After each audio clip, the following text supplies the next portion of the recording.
Hello everybody, I am Sakshi from YouTube channel Study with Sakshi Gaur. So in this video we are going to know about the chapter Fundamental Unit of Life class 9th part 2. So this is part 2 video. If you haven't watched the part 1, the link is given in the description box by which you can watch. So let us start with our chapter now. So we are going to cover cytoplasm topic in this video. Cytoplasm.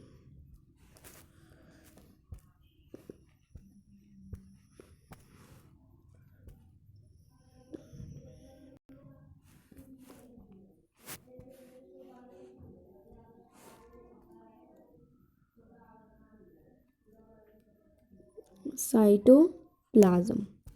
So let us start. When we look at the temporary mounts of onion peel as well as human cheek cells, we can see large region of each cell enclosed by the cell membrane.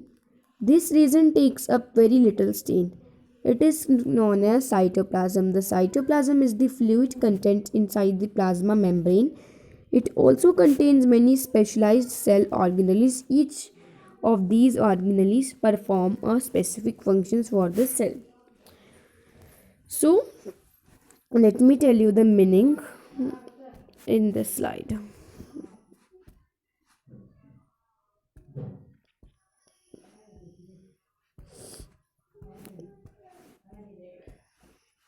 It will take 1 minute, please. Give me 1 minute.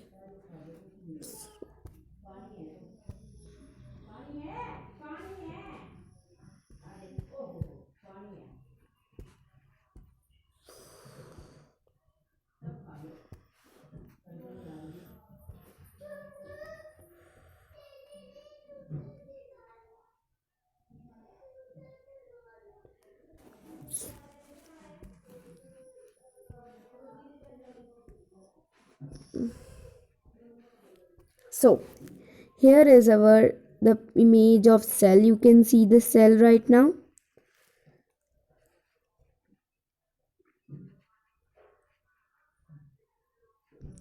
So here is the image of, yes, here is the image of cell. So this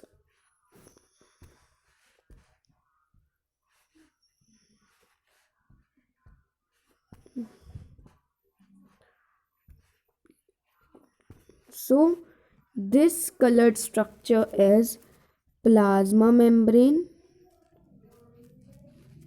Plasma membrane. This is nucleus.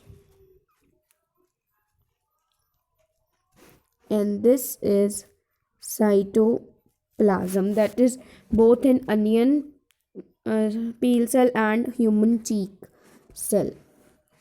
So I hope it is clear, and it is like the fluid substance that is present in a cell, and it is enclosed by the cell membrane. This region takes up a very little stain, and it is known as cytoplasm. The cytoplasm is the fluid content inside the plasma membrane. It also contains many specialized cell organelles, and each of these organelles performs specific functions. So I hope it is clear. So let us move to the next slide.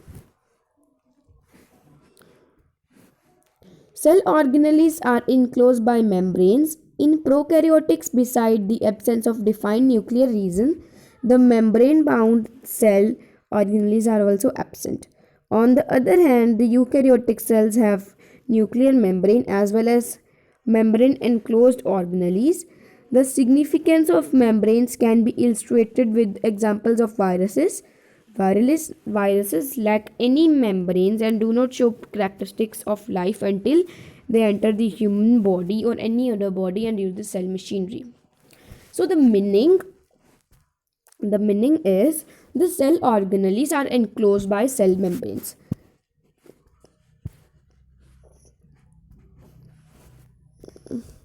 So think I have this cell organelle, and this is enclosed by a membrane, but it is locked in prokaryotic cells. Prokaryotic cells do not have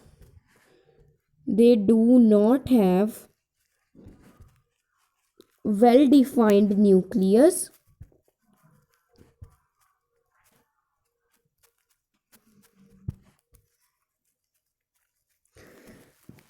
and as well as they do not have well defined cell organelles as well. But in eukaryotics they have well defined nucleus and well defined membranous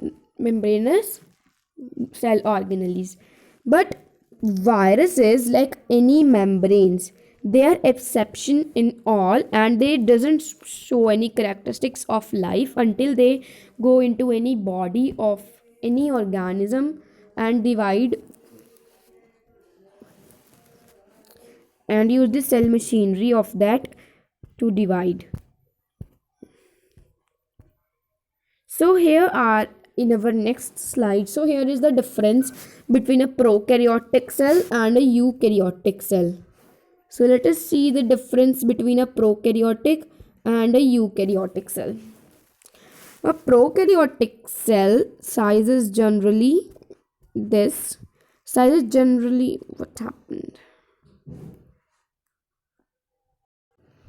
So here is the difference.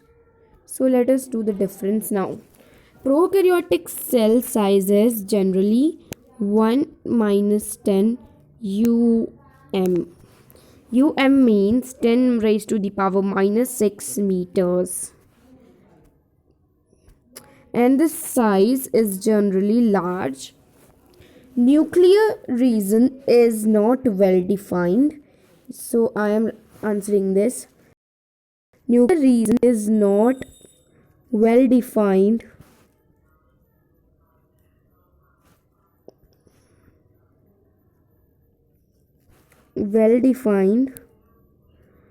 And known as nucleoid. I am writing it here. Nucleoid. And known as nucleoid. Whereas the nuclear region is well defined and surrounded by a nuclear membrane. Chromosomes are single, while the chromosomes are more than one in eukaryotic cells. Membrane bound cell organelles are absent. Membrane bound cell organelles are present. Membrane bound cell organelles are present. So I hope it is clear.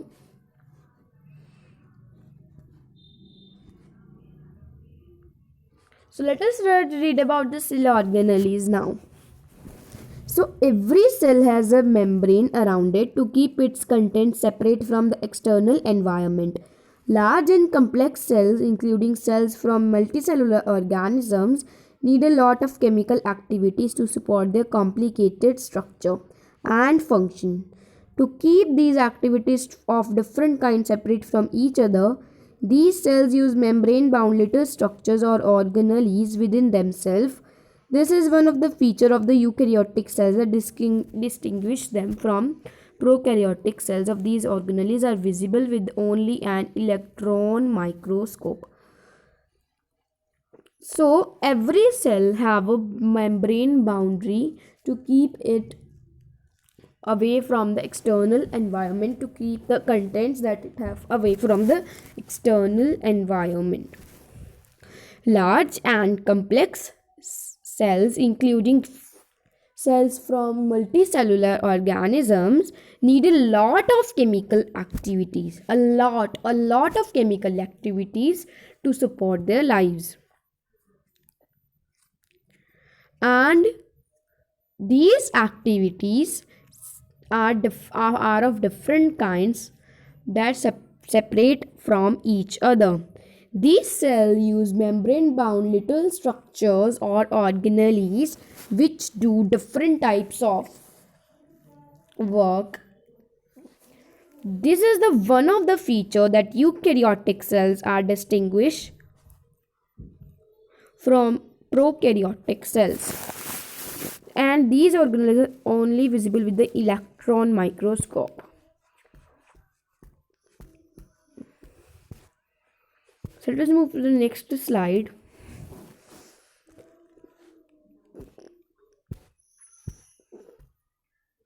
We have talked about the nucleus in a previous section. Some important examples of cell organelles which we discuss now are endoplasmic reticulum, Golgi apparatus, lysosome, mitochondria and plastids are important because they carry out some very crucial functions in cells. So what we will cover?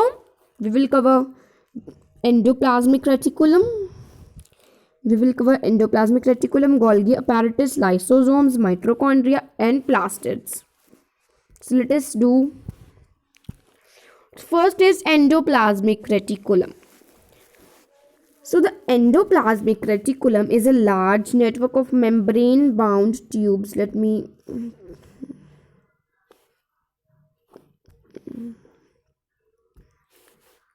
Membrane bound tubules around the oblong bags of the ER. Oh my god, it's too small.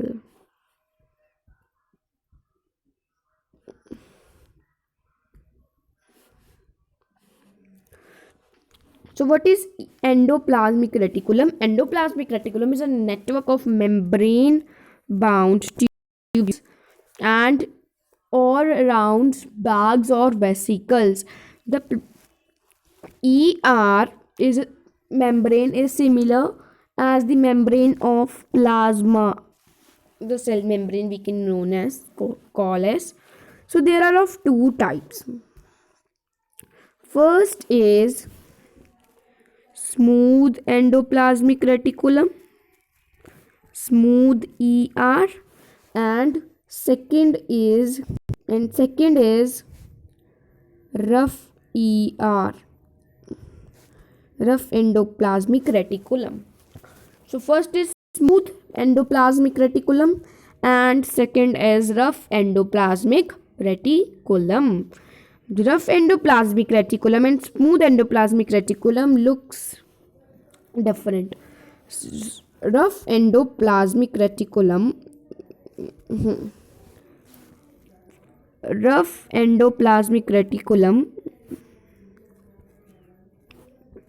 have a ribosomes on it that make it rough, that are attached to the surface. Ribosomes are present in all active cells and they manufacture proteins, and they send it to many places with the help of ER. The smooth endoplasmic reticulum helps in the manufacture of fat molecules or lipids that are important for the function of a cell. Some of these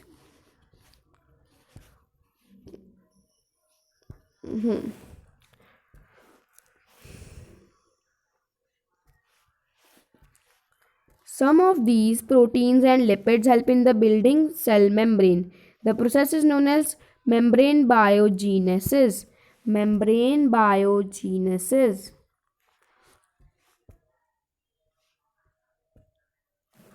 So some of them help in the building of proteins or building of cell membrane with the help of proteins and lipids. This process is known as membrane biogenesis. Some other proteins and lipids function as enzymes and hormones. Although the ER varies greatly in appearance in different cells and also form a network system. So I hope it is clear to you all. So here is the diagram of a typical animal cell. So let us read about it. So let me change the pen color.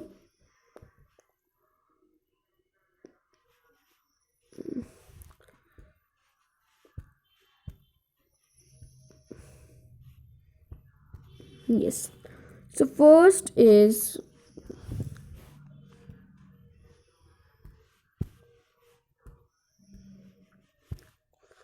what happening? Yes, here it is. So first is plasma membrane. Plasma membrane, you can see here, this one is plasma membrane. Then we have centriole. Centriole helps in cell division.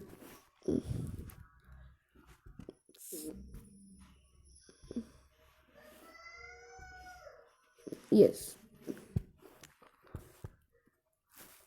Yes.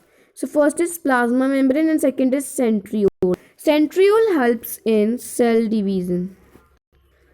Centriole helps in cell division. It helps in division of the cells. Then we have lysosome. Lysosomes are commonly known as suicidal bags of the cell because they have digestive enzymes which eat the cell if it is damaged. Then we have ribosomes that are attached to the rough endoplasmic reticulum. You can see here rough endoplasmic reticulum. Then we have mitochondria. Mitochondria are the powerhouse of the cell. So here it is a mitochondrion, you can see. Then we have this green colored a whole part which is cytoplasm. And the brain of the cell, nucleus, nuclear envelope which is spored and two membrane structure. Then we have smooth endoplasmic reticulum that you can see here. Golgi apparatus, packaging part of the cell. So I hope the composition of cell is clear to you all. A typical animal